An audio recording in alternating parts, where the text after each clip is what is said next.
I really want to dig into Succession, man. Succession, that last episode of Succession, the funeral episode, we've been waiting for it for a while. You knew it was coming. You knew it was going to be an ultimate banger.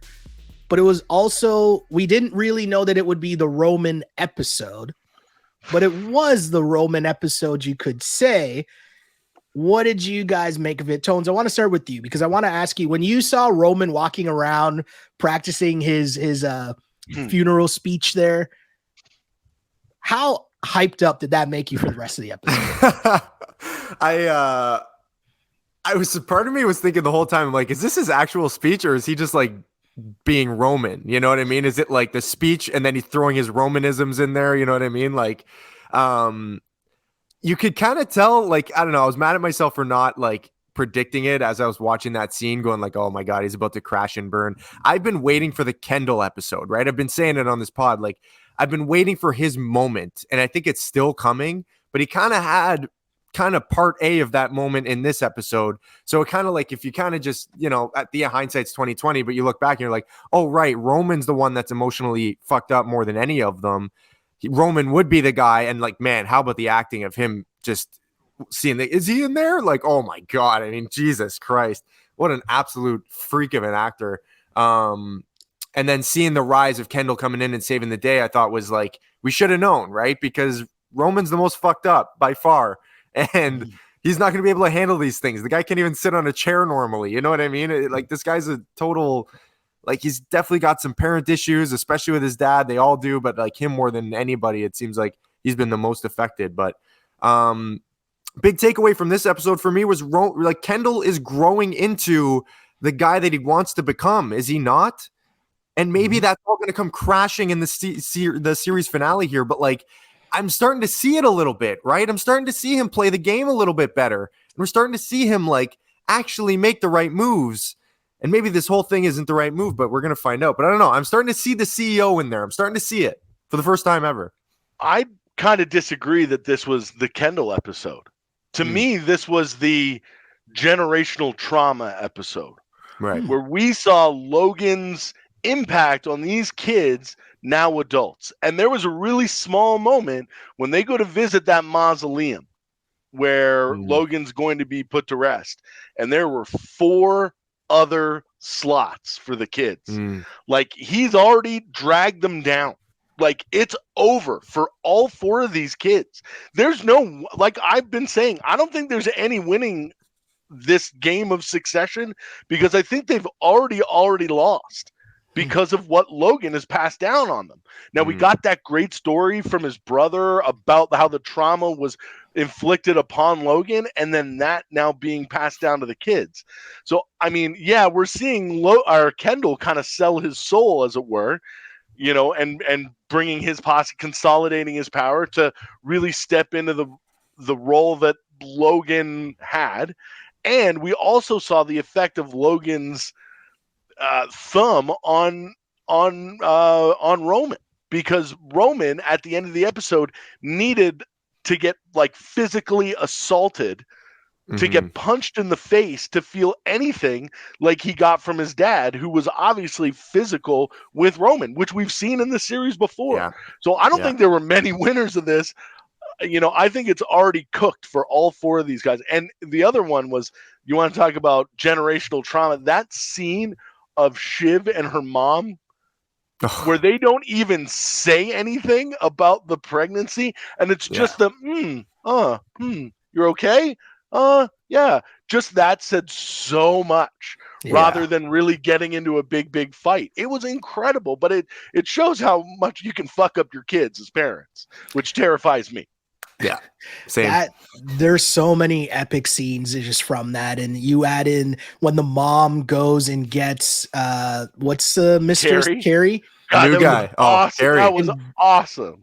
And brings her up and introduces her with Marsha, and like, hey, this was my Carrie. I was like, whoa, what is like? This show is just so good, man. Like, storytelling is so epic, and you know, you mentioned the actors. Such a great, incredible acting performance. But when you get great performances that match up with great acting, great acting performances and magic with great writing. And like, this show's about storytelling, right? And no one's really, it's not like some crazy action scenes or anything like that. It's just great dialogue that makes you feel so much. Like, I've been talking to you guys for weeks about how much of a douche Roman is and how annoying as fuck he is. In the last 2 episodes, we've seen him be his same annoying self, but with super, super, super serious topics. And now it doesn't become as funny when he's talking about, bringing in this Trumpian person into the presidency, or when my guy's sitting in the car, his sister's telling him, hey guys, I'm pregnant. And you're continuing to make jokes about jerking off to your sister breastfeeding. So good. Is it so mine? Good. I was so good. I was laughing so hard. I was dying. I was like, this guy's such a fucking clown, right? But it's such a straight, just fake tough guy, overcompensating for his insecurity, right? Like, he's in Arrested Development. He's never grown up. He's still the kid. He's sitting on the ground when he gets upset. He can't handle his dad in the casket. Like, he's not, to borrow a phrase, a real person. Facts. So he's off the board. We kind of know Connor's not a real person. So I think this last episode is going to show us how Kendall and or Shiv aren't real people too. Because I got a feeling this Matsson character isn't going to name Shiv this American CEO. I got a sneaking suspicion that ain't going to happen.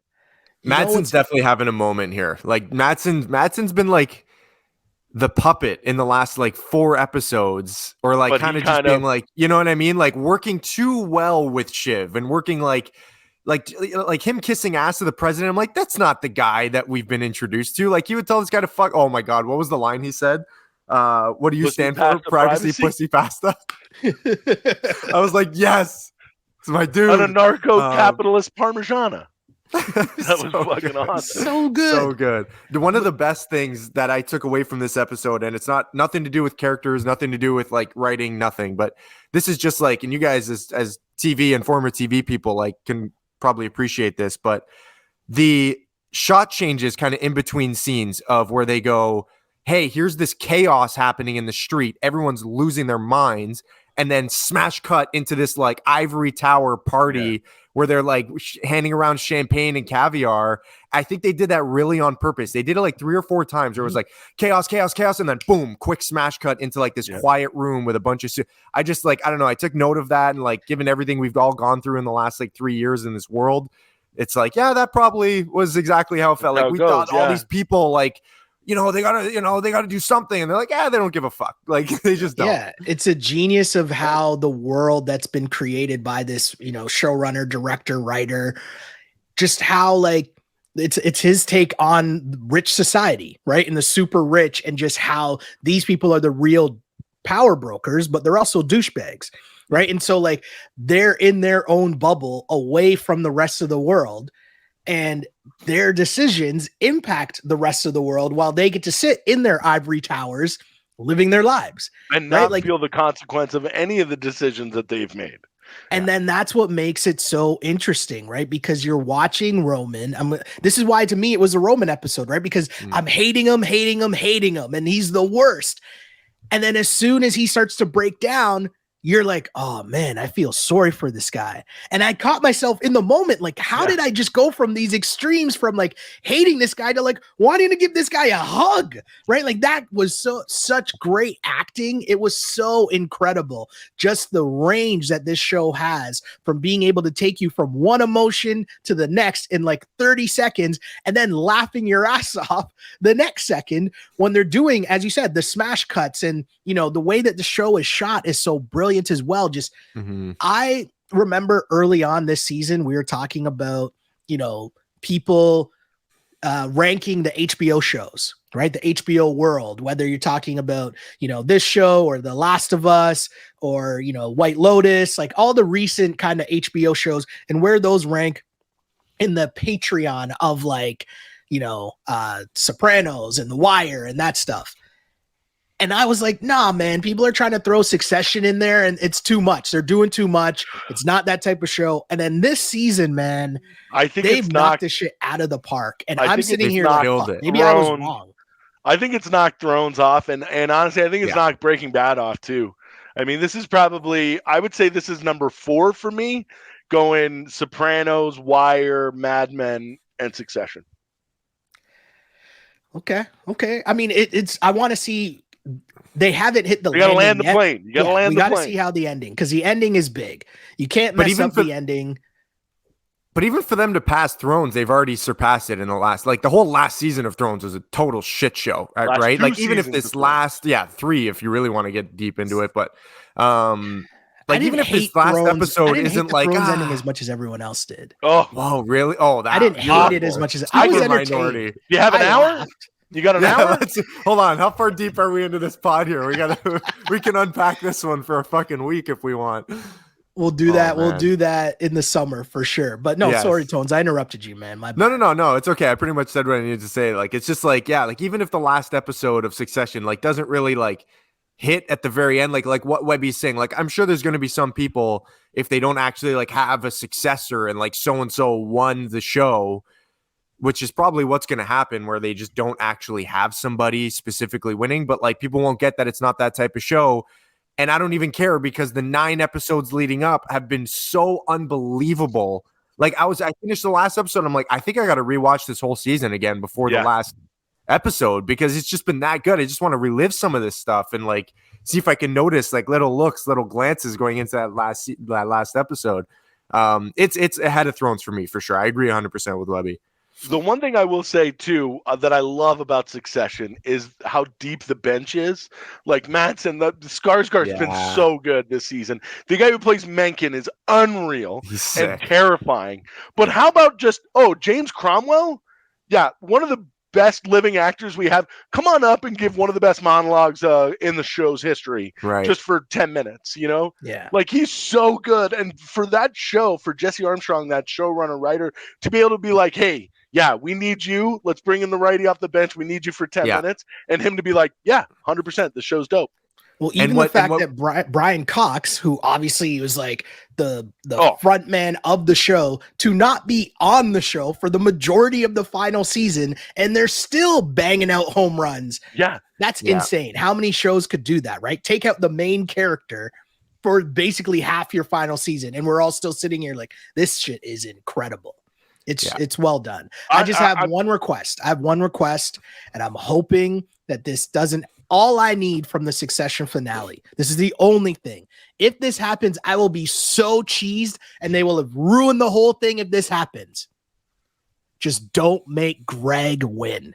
Don't make Greg the successor. I kind of agree. I don't know if he's gonna be. I don't know if he's gonna be winning, but I think that Greg is going to be the American CEO that Madsen picked. This is what I'm saying. No, that will ruin everything. That's what I mean. They can't do that. Timmy just said it too. The show. Timmy just said it. We got front spot. He got front wheelman spot on the. He's been playing everybody. Dude, he ripped Shiv's head off in the last episode. Yeah. And then there was a moment in this episode where she looked at him and she looked at the mom's new husband about who's going to be wheelman. Peter. She was like, not you, Peter, but you, Greg. Even after you totally shanked me in the last episode. Greg, I hate to say it, Shelly, but I think Greg's going to be your American CEO. I like how relentless he is.